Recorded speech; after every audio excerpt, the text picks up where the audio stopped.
मैं अफजल शाह, महाराष्ट्र महासचिव यूथ कांग्रेस। आज लॉकडाउन जो चल रहा है इसके हाल बहुत बुरे होते जा रहे हैं। मरीज़ भी बहुत बढ़ते जा रहे हैं, लेकिन उस प्रकार जिस तरीके से मरीज़ बढ़ते जा रहे हैं और दूसरी चीज़ जो कारोबार जो ख़त्म होते जा रहा है, लोग इसलिए लॉकडाउन का विरोध करके रोड पे आ जा रहे हैं।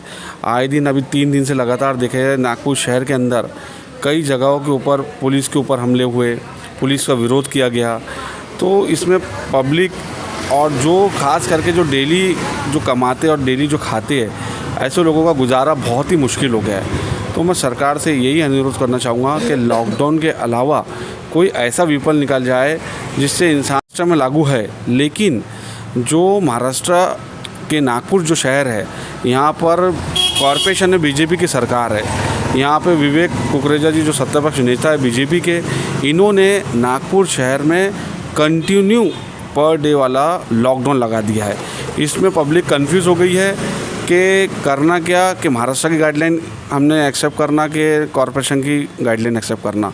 और ऊपर से बीजेपी की जो नेता है इतने बेशर्मी वाले बयान दे रहे हैं, खास करके विक्की कुकरेजा का बोलूँगा।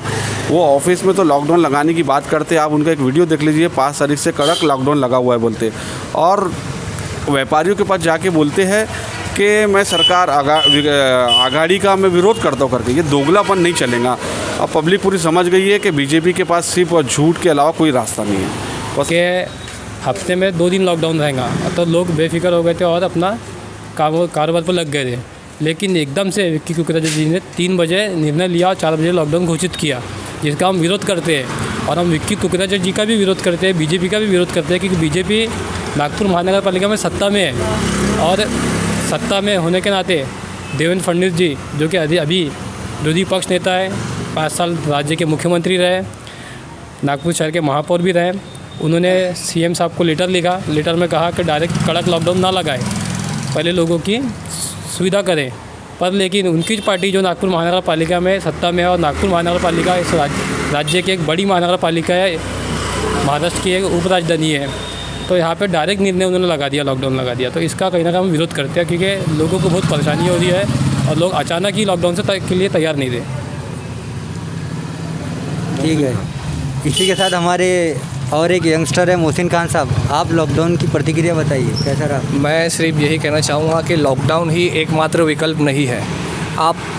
मैं भी एक छोटा व्यापारी हूँ, मेरी भी एक दुकान है, मैं भी बहुत सी समस्याओं से गुजर रहा हूँ।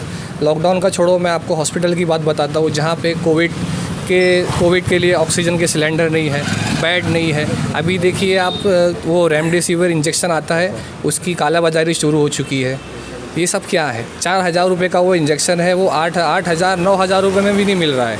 तो ये सब चीज़ों पे सरकार ने ध्यान देना चाहिए।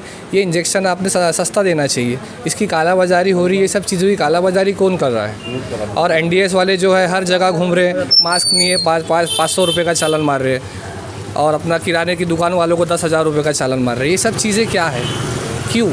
जब आपने लॉकडाउन लगा दिया तो आप चालन कार्रवाई बंद करो। पुलिस वाले रास्ते पे रोकते हैं, पेपर चेक करते हैं, इंश्योरेंस चेक करते हैं, लाइसेंस पूछते हैं, 2-2, 3-3 हज़ार रुपये का चालान मार देते हैं। आप मुझे बताइए, जब 100 रुपये इंसान रोज़ कमा नहीं रहा तो 2-2, 3-3 हज़ार रुपये, 5-5 हज़ार रुपये कहाँ से भरेगा?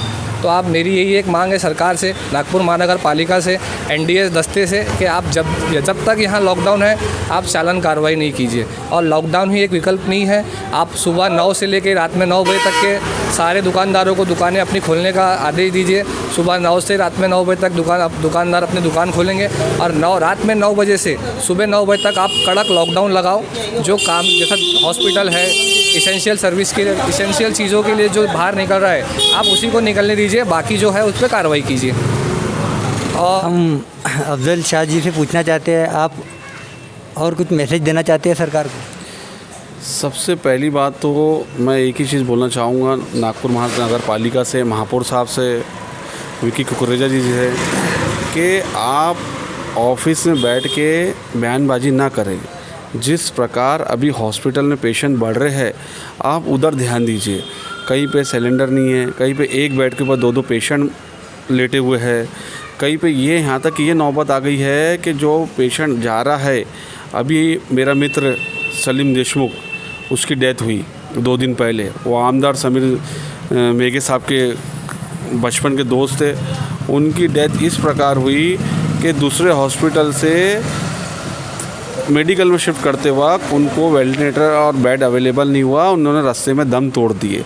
तो मैं यही चाहता हूँ कि ऐसा एक मेरे मित्र के साथ हुआ, जो एक सामाजिक बहुत अच्छा कार्य करता था, जिसका एक नागपुर शहर में बहुत अच्छा ग्रुप था, कि एक ऐसे व्यक्ति के साथ इतना बड़ा हादसा हो सकता है जिसमें उसकी जान चली गई जब उसको बेड अवेलेबल नहीं हुआ।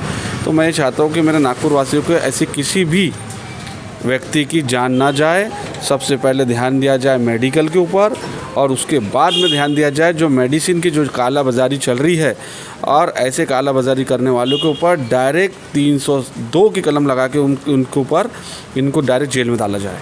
बस मैं इतना ही बोलूँगा कि सरकार अब कड़क फैसला लेने का वक्त आ गया है मेडिकल की लाइन के ऊपर से लेके। हमारा चैनल सब्सक्राइब करें और बेल बटन दबाना ना भूलें।